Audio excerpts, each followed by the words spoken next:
जय शिव शंकर जय गंगाधर करुणा कर करतार हरे। जय कैलाशी जय अविनाशी सुख राशि सुख सार हरे। जय शशि शेखर जय डमरूधर जय जय प्रेमा गार हरे।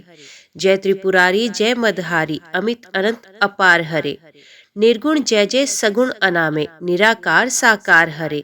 पार्वती पति हर हर शंभु पाहि पाहि दातार हरे। ओम नमः शिवाय। सोमवार व्रत कथा। एक नगर में बहुत धनवान शाहूकार रहता था। उसके घर में धन की कोई कमी नहीं थी, परंतु वे बहुत दुखी रहता था क्योंकि उसके कोई पुत्र नहीं था। वे इसी चिंता में दिन रात दुखी रहता। पुत्र की कामना के लिए वे प्रत्येक सोमवार को शिव जी का व्रत किया और पूजन किया करता था तथा सायंकाल मंदिर में जाकर शिव जी के सामने दीपक जलाया करता था। उसके इस भक्ति भाव को देखकर एक समय माता पार्वती ने शिवजी महाराज से कहा, हे नाथ, ये शाहूकार आपका अनन्य भक्त है, सदैव आपका व्रत और पूजन बड़ी श्रद्धा से करता है, आपको इसकी मनोकामना पूर्ण करनी चाहिए। शिवजी ने कहा, हे पार्वती, ये संसार कर्म क्षेत्र है। जैसे किसान खेत में जैसा बीज बोता है वैसी ही फसल काटता है, इसी तरह मनुष्य संसार में जैसा कर्म करते हैं वैसा ही फल भोगते हैं। माता पार्वती ने अत्यंत आग्रह से कहा, हे प्रभु, ये आपका अनन्य भक्त है और अगर इसको किसी प्रकार का दुख है तो उसे आपको अवश्य दूर करना चाहिए। आप तो सदैव अपने भक्तों पर दयालु होते हैं और उनके दुखों को दूर करते हैं। यदि आप ऐसा नहीं करेंगे तो मनुष्य आपका पूजन तथा व्रत क्यों करेंगे? माता पार्वती का ऐसा आग्रह देखकर शिवजी कहने लगे, हे पार्वती, इसके कोई पुत्र नहीं है, इसी चिंता में ये अति दुखी रहता है। इसके भाग्य में पुत्र ना होने पर भी मैं इसको पुत्र की प्राप्ति कर देता हूँ, परंतु वे पुत्र केवल 12 वर्ष तक ही जीवित रहेगा। इसके पश्चात वे मृत्यु को प्राप्त हो जाएगा। इससे अधिक मैं इसके लिए कुछ नहीं कर सकता। माता पार्वती और भगवान शिव का ये वार्तालाप शाहूकार सुन रहा था। इससे शाहूकार को ना तो कोई प्रसन्नता हुई और ना ही कोई दुख हुआ। वे पूर्व की तरह शिवजी का व्रत और पूजन करता रहा। कुछ समय बाद शाहूकार की स्त्री गर्भवती हुई और 10वें महीने में उसके गर्भ से अति सुंदर पुत्र उत्पन्न हुआ। शाहूकार के घर में बहुत खुशी मनाई गई, परंतु शाहूकार तो जानता था कि उसकी केवल 12 वर्ष की ही आयु है, इसलिए उसने अधिक प्रसन्नता प्रकट नहीं की और ना ही किसी को ये भेद बताया।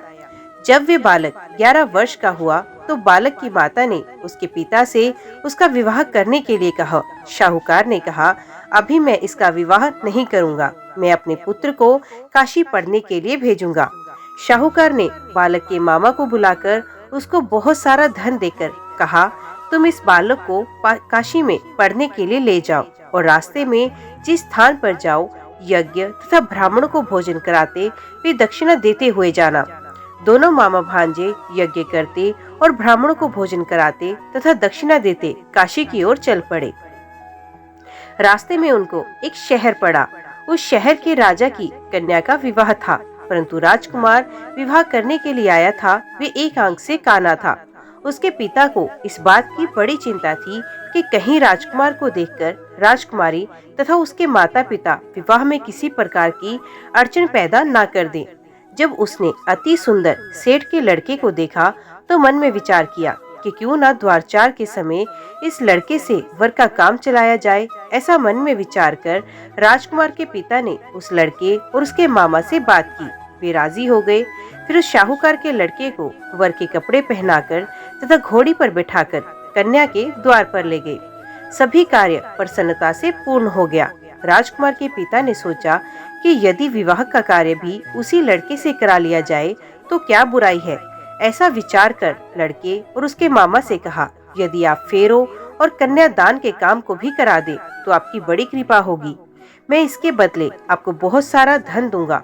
दोनों ने इसे सहर्ष स्वीकार किया और विवाह का कार्य भी बहुत अच्छी तरह से संपन्न हो गया।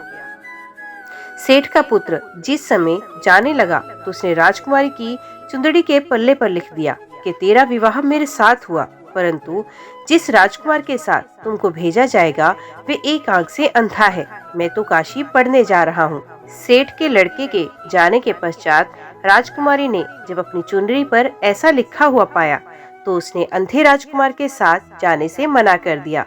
उसने अपने माता पिता को सारी बात बताई और कहा, ये मेरा पति नहीं है, मेरा विवाह इसके साथ नहीं हुआ। जिसके साथ मेरा विवाह हुआ वे तो काशी जी पढ़ने गया है। राजकुमार के माता पिता ने अपनी कन्या को विदा नहीं किया और बारात वापस चली गई। उधर सेठ का लड़का और उसका मामा काशी पहुंच गए। वहां जाकर उन्होंने यज्ञ कराना और लड़के ने पढ़ना शुरू कर दिया। जिस दिन लड़के की आयु 12 वर्ष की हुई, उस दिन उन्होंने यज्ञ रचा रखा था। लड़के ने अपने मामा से कहा, मामा जी, आज मेरी तबीयत कुछ ठीक नहीं है। मामा ने कहा, अंदर जाकर सो जाओ। लड़का अंदर जाकर सो गया और थोड़ी देर में उसके प्राण निकल गए। जब उसके मामा ने आकर देखा कि उसका भांजा मृत पड़ा है, तो उसको बड़ा दुख हुआ। उसने सोचा कि अगर मैं भी रोना पीटना मचा दूंगा तो यज्ञ का कार्य अधूरा रह जाएगा। अतः उसने जल्दी से यज्ञ का कार्य समाप्त कर ब्राह्मणों के जाने के बाद रोना पीटना शुरू कर दिया। संयोगवश उसी समय शिव पार्वती उधर से जा रहे थे। जब उन्होंने जोर जोर से रोने की आवाज सुनी तो पार्वती जी कहने लगी, हे नाथ, कोई दुखिया रो रहा है, इसके कष्ट को दूर कीजिए। जब शिव पार्वती वहां पहुंचे तो उन्होंने पाया कि वहां एक लड़का है जो आपके वरदान से उत्पन्न हुआ था। शिवजी ने कहा, हे पार्वती, इसकी आयु इतनी ही थी, वे योग भोग चुका। पार्वती जी ने कहा, हे नाथ, इस बालक को और आयु दो, नहीं तो इसके माता पिता भी तड़प तड़प कर मर जाएंगे। माता पार्वती के बार बार आग्रह करने पर शिवजी ने उसको जीवन का वरदान दिया। शिवजी की कृपा से वे लड़का जीवित हो गया। शिवजी और पार्वती कैलाश पर्वत को चले गए। शिक्षा पूर्ण होने पर वे लड़का और उसके मामा उसी प्रकार यज्ञ करते, ब्राह्मणों को भोजन कराते तथा दक्षिणा देते अपने घर की ओर चल पड़े। रास्ते में उसी शहर में आए जहां उस लड़के का वहां की राजकुमारी से विवाह हुआ था। वहां जाकर उन्होंने यज्ञ प्रारंभ कर दिया। उस लड़के के ससुर वहां के राजा ने उसको पहचान लिया और अपने महल में ले जाकर उसकी बहुत आवभक्त की। बहुत से दास दासियों सहित आदर पूर्वक अपनी राजकुमारी और जमाई को विदा किया। वहां से विदा होकर सेठ का लड़का अपने मामा व अपनी पत्नी सहित उसी तरह यज्ञ कराते और ब्राह्मणों को भोजन कराते हुए दक्षिणा देते हुए अपने घर की ओर गए। जब घर जाकर लड़के ने अपने माता पिता को सारी बात बताई, इससे वे बहुत प्रसन्न हुए। हे शिव पार्वती, जैसे आपने सेठ व उसके परिवार को दिया, वैसा सभी को देना। सोमवार का व्रत कथा कहने सुनने और हुंकारा देने वाले सबको देना। ओम नमः शिवाय। अगली कथा श्रवण करते हैं सकंद पुराण से। सूत जी ने कहा, जो लोग शिव नामक सत्य को जानते हैं, जो शाश्वत आनंद, शांत, संदेह से रहित, बीमारियों से मुक्त और शुरुआत और अंत से रहित है, वे उच्चतम स्थिति तक पहुंच गए हैं। जिनके पास कोई सांसारिक बंधन नहीं है, जो सांसारिक सुखों और वासना के भोग के प्रति आसक्ति से मुक्त है, जो बिना किसी गुप्त उद्देश्य के शिव के प्रति समर्पण रखते हैं, वे बुद्धिमान हैं, उन्हें मोक्ष की प्राप्ति होती है। जो लोग सांसारिक सुखों को ध्यान में रखते हुए भी अपने प्रेम को शिव की ओर निर्देशित करते हैं, वे उन सांसारिक गतिविधियों से प्रतिकूल रूप से प्रभावित नहीं होते हैं, भले ही वे उनके लाभों का आनंद लेते हों। शिव भक्ति से युक्त व्यक्ति, चाहे उसका उद्देश्य कुछ भी हो, नष्ट नहीं होता। ये यथा समय महानतम लक्ष्य प्राप्त कर लेता है। सर्वोच्च पद पर आरोहण की इच्छा रखने वाले, मानसिक रूप से सांसारिक सुखों की ओर आकर्षित व्यक्ति को नियमित गतिविधियों के साथ साथ शंभु की पूजा करनी चाहिए। जब सुखों का भोग समाप्त हो जाएगा तो वे शिव को प्राप्त कर लेगा। आमतौर पर कोई भी व्यक्ति सांसारिक सुखों का आनंद लेने की लालसा को पूरी तरह से त्यागने में सक्षम नहीं है। इसलिए नियमित गतिविधियों के साथ सुखद संयोजन से आराधना सभी देहधारी प्राणियों के लिए इच्छा प्राप्ति वाली दिव्य गाय के रूप में कार्य करती है।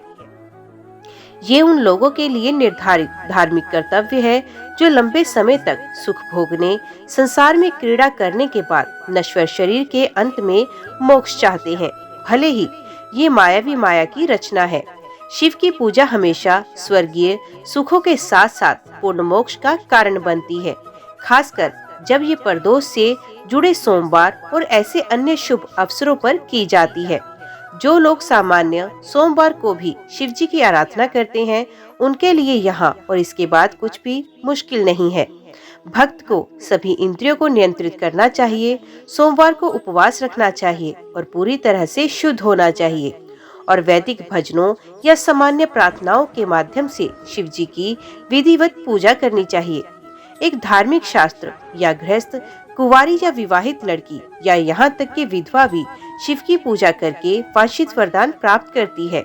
इस संदर्भ में मैं एक ऐसी कहानी सुनाता हूँ जिसे सुनने वाले सभी लोग प्रसन्न हो जाएंगे। इसे ध्यानपूर्वक सुनने से उनमें शंभु के प्रति भक्ति उत्पन्न हो जाएगी और उन्हें मोक्ष की प्राप्ति होगी। आर्यव्रत में चित्रवर्मा नाम से प्रसिद्ध एक राजा था। वे पवित्र कार्य करने वालों में अग्रणी थे। वे सभी दुष्टों के लिए धर्मराज, मृत्यु का देवता था। वे सभी धार्मिक संस्थाओं के रक्षक, बुरे रास्ते पर चलने वालों को दंडित करने वाले, सभी प्रकार के यज्ञों के कर्ता और शरण लेने वालों के रक्षक थे। वे सब पुण्य के काम ईमानदारी से और नियमित रूप से करता था। उसने सब प्रकार की संपत्ति दान में दी। उसने शत्रुओं के समूह को परास्त किया। वे शिव और मुकुंद अर्थात विष्णु का भक्त था।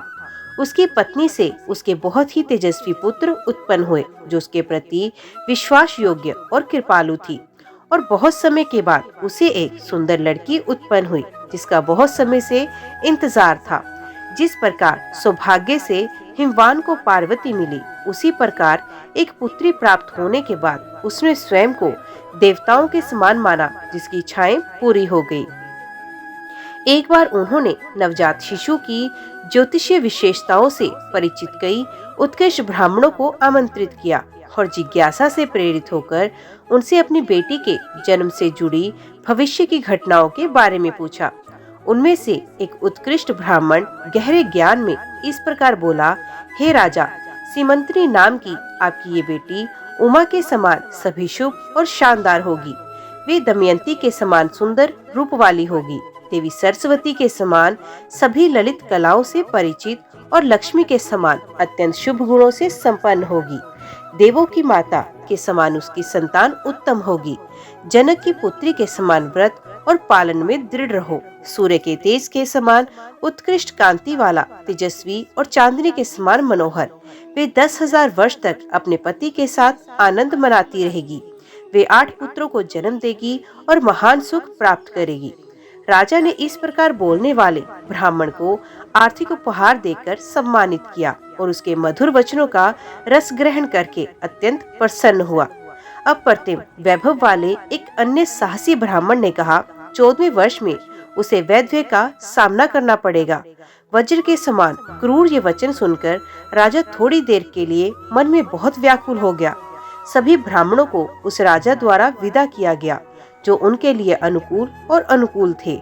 ये समझकर कि सब कुछ प्रतिकूल भाग्य का कारण था, राजा चिंता से मुक्त हो गए। बालिका सीमंतनी बचपन की अवस्था पार कर चुकी थी। अपनी एक सहेली से उसने अपनी नियति वैधव्य के बारे में सुना। वे बेहद निराश थी। वे चिंतित हो गई। वे ऋषि याज्ञवल्क्य की पत्नी मैत्रेय के पास पहुंची और पूछा, हे माँ, मैं अत्यंत भयभीत हूँ और मैंने अपने आपके चरण कमलों की शरण ली है। आपको एक ऐसा अनुष्ठान सुझाना चाहिए जो मेरे सौभाग्य को बढ़ाए। इस प्रकार जब राजकुमारी ने उसकी शरण मांगी तो ऋषि की पवित्र पत्नी ने उससे कहा, हे कोमल अंगों वाली महिला, शिव की संगति में पर्वत की शरण लो। मानसिक और शारीरिक शुद्धता के साथ सोमवार को शिव और गौरी की पूजा करो। पवित्र स्नान करके और धूल रहित स्वच्छ वस्त्र पहनकर उपवास करो। स्थिर मन और संयमित वाणी के साथ उचित पूजा करो। ब्राह्मणों को भोजन कराओ और शिव को प्रसन्न करो। शिवलिंग स्नान करने से पापों का नाश होगा। आसन की पूजा करने से साम्राज्य की प्राप्ति होगी। मीठी सुगंध माला और कच्चे चावल चढ़ाने से पूर्ण सुख और दाम्पत्य सुख की प्राप्ति होती है। धूप जलाने से सुखदायक सुगंध मिलेगी। दीप दान से तेज प्राप्त होगा। भोजन सामग्री अर्पित करने से सुख भोग की प्राप्ति होती है। पान अर्पित करने से समृद्धि आती है। प्रणाम करने से धार्मिक पुण्य, धन, सांसारिक सुख और मोक्ष की प्राप्ति होती है। जप ही 8 प्रकार की अलौकिक शक्तियों की प्राप्ति का कारण है। होम करने से व्यक्ति को सभी अभिलाषाओं की प्राप्ति बढ़ जाती है। ब्राह्मणों को भोजन कराने से सभी देवता प्रसन्न होंगे। इस प्रकार सोमवार को शिव और शिवा को भी प्रसन्न करें। भले ही आपको बड़ी विपत्ति का सामना करना पड़े, आप पूरी तरह से स्वतंत्र होंगे। यदि आप अपने आप को सबसे भयानक संकट में भी फंसाया हुआ पाएंगे, तो शिव की आराधना की शक्ति से आप बड़े खतरे को पार कर लेंगे। आज्ञा देने के बाद और सीमंतनी को इस प्रकार निर्देश देने के बाद ऋषि की पत्नी चली गई। अत्यधिक सुंदर राजकुमारी ने वैसा ही किया जैसा कि उसे सलाह दी गई थी। नल ने दमयंती से इंद्रसेन नामक पुत्र को जन्म दिया। उनका चंद्रागत नाम का एक पुत्र था और वे चंद्रमा के समान था। अपने गुरु के कहने पर उत्कृष्ट राजा चित्रवर्मा ने उस राजकुमार को आमंत्रित किया और अपनी बेटी सीमंतनी का विवाह उसके साथ कर दिया। उसके विवाह के उत्सव के समय बड़े उत्सव हुए। उस समय सभी राजाओं की एक बड़ी सभा थी। विवाह के बाद संतुष्ट चंद्रगंधा ने कुछ महीने अपने ससुर के निवास में बिताए। एक बार राजकुमार यमुना पार करना चाहता था। शक्तिशाली राजकुमार खेल खेल में अपने कुछ मित्रों के साथ एक नाव पर चढ़ गया। जब राजकुमार यमुना पार कर रहा था तो नाव भंवर में फंस गई और नाविकों सहित वे डूब गई। दोनों तटों पर बड़े जोर से विलाप का स्वर गूंज उठा। दुर्घटना देख रहे सिपाहियों की चीख आसमान तक पहुंच गई। कुछ डूब गए, कुछ को मगरमच्छों ने निगल लिया। राजकुमार और कुछ अन्य लोग पानी के विशाल विस्तार में गायब हो गए। ये सुनकर राजा चित्रवर्मा हतप्रभ और स्तब्ध हो गए। वे यमुना के तट पर आए और बेहोश होकर गतिहीन हो गए। ये सुनकर राजा की पत्नियां मूर्छित होकर गिर पड़ी। सीमंतनी भी मूर्छित होकर भूमि पर गिर पड़ी। अन्य लोग भी, मुख्यमंत्री, स्त्रियां और उपदेशक चिंतित और निराश हो गए। बाल बिखरे हुए वे विलाप और चिल्लाने लगे। ये सुनकर प्रख्यात राजा इंद्रसेन अपने पुत्र के साथ हुई दुर्घटना के कारण दुखी हो गए। वे अचेत हो गया और अपनी रानियों सहित गिर पड़ा। उसके मंत्री, उसके नगरवासी, उसके राज्य के निवासी, बालक, स्त्रियां और बूढ़े भी शोकग्रस्त और विलाप करने लगे। कुछ लोग दुख के मारे अपनी छाती पीटते हैं, कुछ ने अपना सिर पीट लिया। अफसोस, हे राजकुमार, हे प्रियजन, तुम कहाँ हो, ऐसा कहकर वे इधर उधर घूमने लगे। इस प्रकार राजा इंद्रसेन और चित्रवर्मा का शहर अचानक उत्तेजित हो गया, क्योंकि वे दुख की बुरी स्थिति में थे। बुजुर्ग लोगों से सांत्वना पाकर राजा चित्रवर्मा धीरे धीरे शहर लौटे और अपनी बेटी को सांत्वना देने की कोशिश करने लगे। राजा ने आए हुए कुटुंबियों की सहायता से अपने दामाद का, जो डूब गया था, सब काम किया। पवित्र महिला सीमंतनी पहले उस क्षेत्र में जाने के बारे में सोच रही थी जहां उसका पति गया था, परंतु प्रेमवश उसके पिता ने उसे रोका, इसलिए उन्होंने विधवापन स्वीकार कर लिया।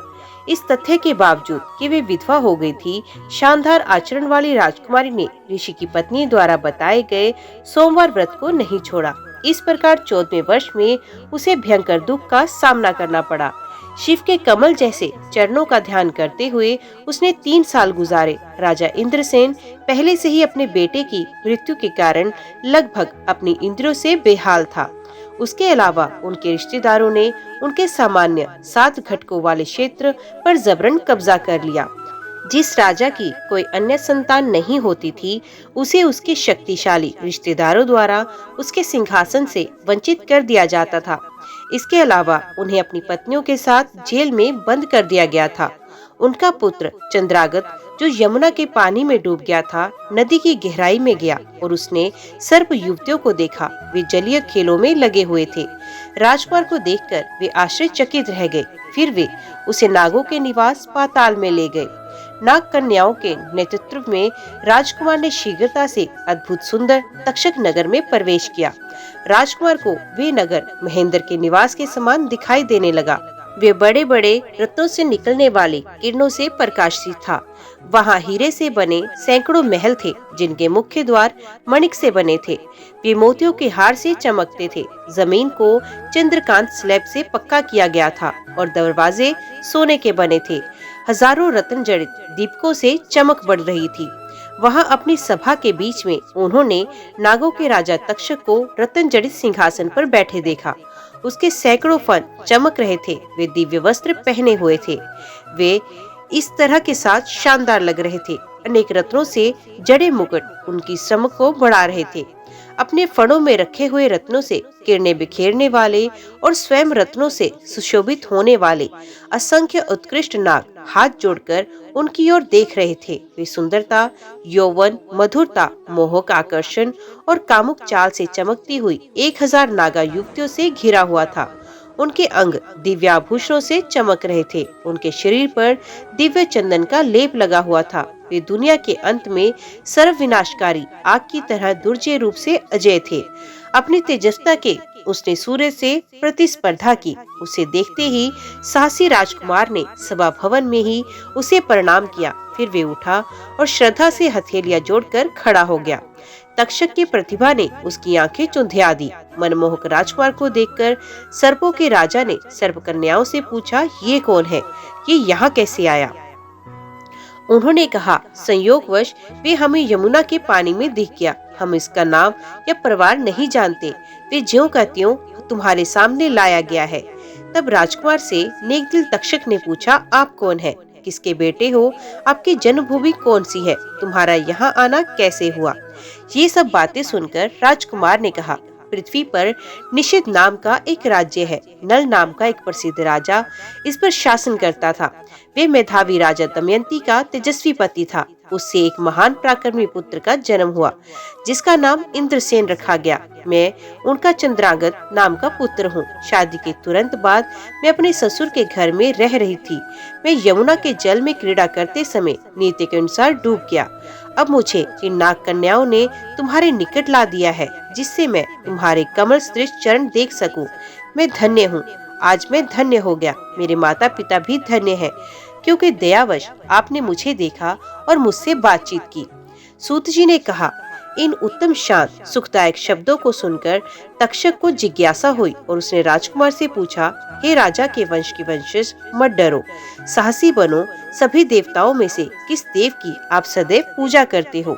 राजकुमार ने कहा, जिस भगवान को सभी देवों में महादेव के रूप में याद किया जाता है, उन ब्रह्मांड आत्मा शिव उमा के पति की हम पूजा करते हैं। वे महेश्वर हमारी आराधना की योग्य है, जिनके रजस नाम के तेज से प्रजा के स्वामी अर्थात ब्रह्मा उत्पन्न हुए और उसी से उन्होंने इस ब्रह्मांड की रचना की। वे शिव, जिसके अंशों में शाश्वत विष्णु सत्व का दिव्य गुण धारण करते हैं और भूतात्मा के रूप में ब्रह्मांड को बनाए रखने में सक्षम है, हमारी पूजा की जाती है। वे ईश्वर, जिसकी तमसा अंश से रुद्र उत्पन्न हुआ, जो घातक अग्नि के समान है और जो इस ब्रह्मांड को नष्ट कर देता है, वे पूजा की योग्य है। शिव हमारा अंतिम लक्ष्य है, जो सृष्टिकर्ता ब्रह्मा का निर्माता है, सभी कारणों का कारण है और सभी तेजस्वी प्रकाशमानों में सबसे बड़ा तेज है। वे शिव हमारा सबसे बड़ा लक्ष्य है, जो बहुत निकट होते हुए भी उन लोगों को दूर दिखाई देता है जिनके मन पापों से प्रभावित है और जिनकी शक्ति असीमित है। वे ब्रह्मांड आत्मा सदाशिव हमारे लिए पूजा करने योग्य हैं, जो अग्नि, पृथ्वी, वायु, जल और आकाश जैसे तत्वों में निवास करते हैं। हम उस शिव की पूजा करते हैं, जो सभी जीवित प्राणियों का शाश्वत साक्षी है, आत्मा में निष्कलंक के रूप में व्यापक है और जिसकी इच्छा दुनिया को नियंत्रित करती है। वे शिव ही हमारा लक्ष्य है, जिसे एकमात्र एक प्राचीन आदि पुरुष के रूप में बोला जाता है, जो गुणों के विपथन से अछूता है, जिसे कुछ लोग क्षेत्रज्ञ कहते हैं, अन्य लोग तुरैया कहते हैं और अन्य कुशस्थ रहने वाले अचल अप्रवर्तनीय परमात्मा कहते हैं। वे परम शिव हमारे लिए आराधना के योग्य है, जिसे मानसिक क्रियाएं छू नहीं सकती, जिसका परम वास्तविक सत्य समझ से परे है, जिसकी चमक किसी भी सीमा से परे है, जिसका वास्तविक रूप वे नहीं कि प्रकृति का है।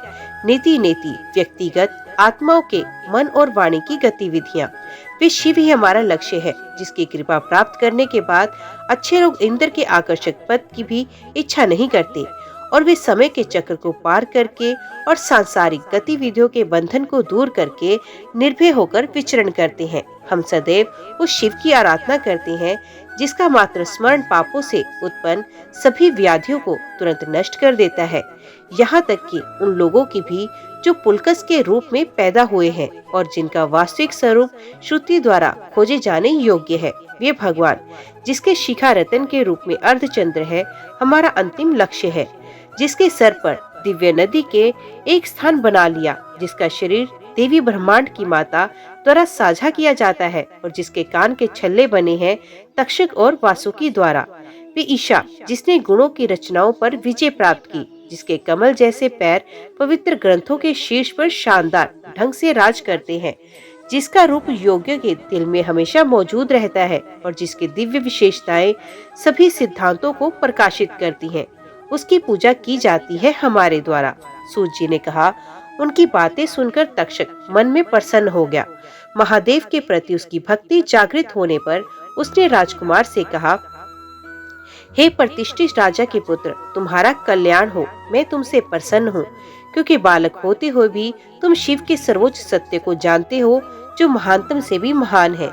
यहाँ संसार रत्नों से भरा है। इन लड़कियों की आंखें आकर्षक होती हैं। ये सभी इच्छा फल देने वाले कल्प वृक्ष हैं। इन कुओं के जल में अमृत रस होता है। यहाँ भयानक मृत्यु से कोई भय नहीं, बुढ़ापे और बीमारियों से कोई कष्ट नहीं होता। जैसा चाहे यहाँ खेलो, आप जैसा उचित समझे सभी सुखों का आनंद लो। सर्पों के राजा के ऐसा कहने पर वे विशाल हृदय वाला राजकुमार हाथ जोड़कर श्रद्धा से खड़ा हो गया और प्रसन्न होकर बोला, उचित समय पर मेरी एक पत्नी से शादी हुई थी। मेरी पत्नी नियमित रूप से धार्मिक व्रतों और प्रतिबंधों का पालन करती है। वे सदैव शिव की पूजा में समर्पित रहती है। मैं अपने माता पिता का इकलौता बेटा हूँ। निश्चय ही वे मुझे मरा हुआ समझकर बड़े दुख से व्याकुल है। संभवत वे भी मर चुके हैं या सौभाग्य से वे किसी तरह जीवित होने में कामयाब रहे होंगे। इसलिए मुझे यहाँ अपना प्रवास अधिक समय तक नहीं बढ़ाना चाहिए। कृपया मुझे उस दुनिया में वापस ले चलो। जब राजकुमार ने इस प्रकार कहा तो सर्पों के राजा ने उसे इच्छा प्राप्ति वाले दिव्य वृक्षों द्वारा अर्पित किया गया उत्कृष्ट दिव्य भोजन खिलाया। उन्होंने उत्तम गंधों, वस्त्रों, मालाओं तथा दिव्य लक्षणों वाले दिव्य रत्न आभूषणों द्वारा उसे और भी प्रसन्न किया। उन्होंने उसे सभी प्रकार के भोगों से प्रसन्न किया और कहा, जब भी तुम मुझे याद करोगे, मैं खुशी से अपने आप को तुम्हारे सामने प्रकट करूंगा। तक्षक ने राजकुमार को एक घोड़ा दिया जो जहाँ चाहे वहाँ जा सकता था और जो विभिन्न महाद्वीपों, महासागरों और दुनिया में किसी बाधा के चला जाता था। उन्होंने उसे दिव्य और अलौकिक मूल के आभूषण और कपड़े दिए। सर्प राजा ने उसे एक राक्षस भेंट किया जो उसका सामान ले जाएगा। उसकी सहायता के लिए एक नाग बालक था। ये सब अर्पित करने के बाद तक्षक ने उसे बड़ी प्रसन्नता के साथ विदा किया। इस प्रकार चंद्रगदा उन सभी समृद्ध उपहारों को अपने साथ ले गया। अपनी इच्छा अनुसार चलने में सक्षम उस घोड़े पर बैठकर वे उन दोनों परिचारकों के साथ चल पड़ा। थोड़ी ही देर में वे नदियों के जल से ऊपर उठ गया और दिव्य घोड़े पर बैठकर सुंदर तटों पर क्रीड़ा करने लगा। उसी समय उसकी दुबली पत्नी, पवित्र पत्नी समंतनी अपनी सखियों से घिरी हुई स्नान करने के लिए वहां आई। नदी के तट पर उसने राजकुमार को राक्षस, जिसने मानव रूप धारण किया था और नाग का पुत्र था, के साथ क्रीड़ा करते देखा। वे दिव्य रत्नों, दिव्य मालाओं और आभूषणों से सुशोभित था। उनके शरीर की दिव्य सुगंध 10 योजन तक फैली हुई थी। दिव्य घोड़े पर सवार असामान्य रूप और विशेषताओं वाले उस राजकुमार को देखकर वे भयभीत होकर खड़ी हो गई, जैसे कि स्तब्ध हो और उसकी आंखें उस पर टिकी हुई हो। उसे देखते ही राजकुमार को उसकी याद वैसे ही आने लगी जैसे पहले देखी गई थी। हालांकि अब उसके गले में सभी आभूषण नहीं थे, यहाँ तक कि शुभ वैवाहिक धागा, मंगलसूत्र भी नहीं था। उसके बाल बिखरे हुए थे और उसके शरीर पर कोई दाग नहीं था। उसकी आंखों में कोई नीला रंग नहीं था। वे दुबली थी और दुख से व्यथित थी। उसे देखते ही वे घोड़े से उतरकर किनारे पर बैठ गया। उसने उसे अपने पास बुलाया और जब वे बैठी थी तो उससे बात की। हे पवित्र स्त्री, तुम कौन हो? आप किसकी पत्नी है और किसकी बेटी? आप इतनी कम उम्र में इस किशोर अवस्था में बाहर भी नहीं असहनीय दुख से इतने व्यथित क्यों हो? इतने प्यार से पूछने पर वे महिला लज्जित होकर आंसू बहाती हुई खड़ी हो गई। वे बोलने में असमर्थ थी तो उसकी महिला साथी ने सब कुछ बोला। ये निषिद्ध के राजा सीमंतनी नाम की पुत्रवधू है। वे चंद्रगदा की महारानी और चित्रवर्मा की बेटी है। भाग्य के अनुसार इसका पति इस महान नदी के पानी में डूब गया। अति वे कन्या विधवा हो गई, दुख के कारण क्षीण हो गई। इस प्रकार उसने अत्यधिक दुख सहन करते हुए 3 वर्ष व्यतीत किए। आज सोमवार होने के कारण ये यहाँ स्नान के लिए आई है। उसके ससुर महान राजा, उसके शत्रुओं ने उसके राज्य से वंचित कर दिया। उन्हें उनकी पत्नी सहित कैद कर लिया गया और उनके नियंत्रण में रखा गया है। फिर भी वे अपनी शानदार धार्मिक प्रतिज्ञाओं का पालन करना जारी रखती है। शुद्ध हृदय की महिला बड़ी भक्ति के साथ अंबिका के साथ महेश्वर की पूजा करती है। सूत जी ने कहा, इस प्रकार अपनी सहचरी के माध्यम से उसे सब कुछ सूचित करने के बाद सीमंतनी ने बड़े पवित्र अनुष्ठानों के साथ स्वयं राजकुमार को संबोधित किया। आप कौन है? एक देव, एक राजा या एक सिद्ध, एक गंधर्व या किन्नर? आप सचमुच प्रेम के देवता के समान हैं। आपके ये दोनों प्रचारक कौन है? आपके मेरे बारे में इतने प्यार से पूछने के लिए क्या प्रेरित करता है? हे पराक्रमी, क्या तुम मुझे जानते हो? क्या तुमने मुझे कहीं देखा है? आप ऐसे प्रतीत होते हैं जैसे पहले भी देखा गया हो, जैसे कोई निकट के संबंधी हो। कृपा करके सब कुछ सच सच बताओ। वास्तव में अच्छे लोग सच्चाई को महत्व देते हैं।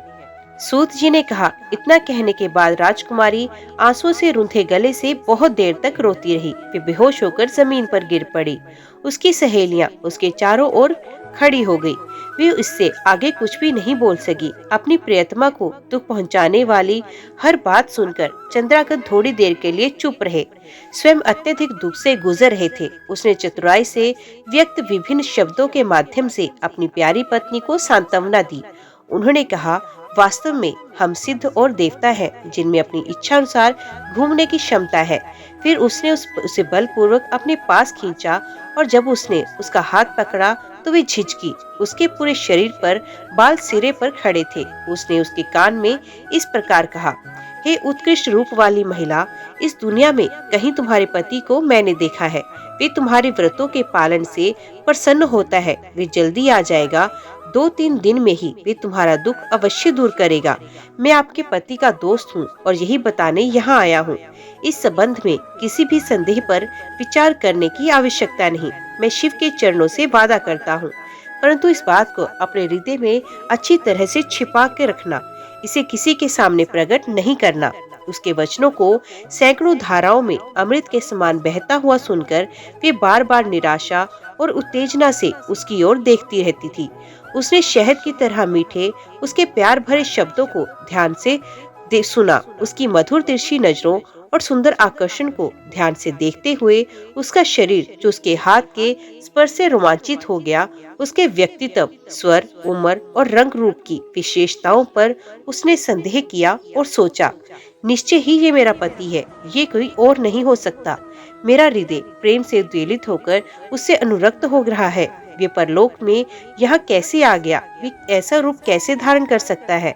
मैं कितनी अभागी हूँ। क्या मेरे भाग्य में अपने खोए हुए पति को देखना लिखा है? क्या ये एक सपना है? नहीं नहीं, ये कोई भ्रम नहीं। क्या ये दुष्ट है? क्या ये पक्ष है, यक्ष है या गंधर्व?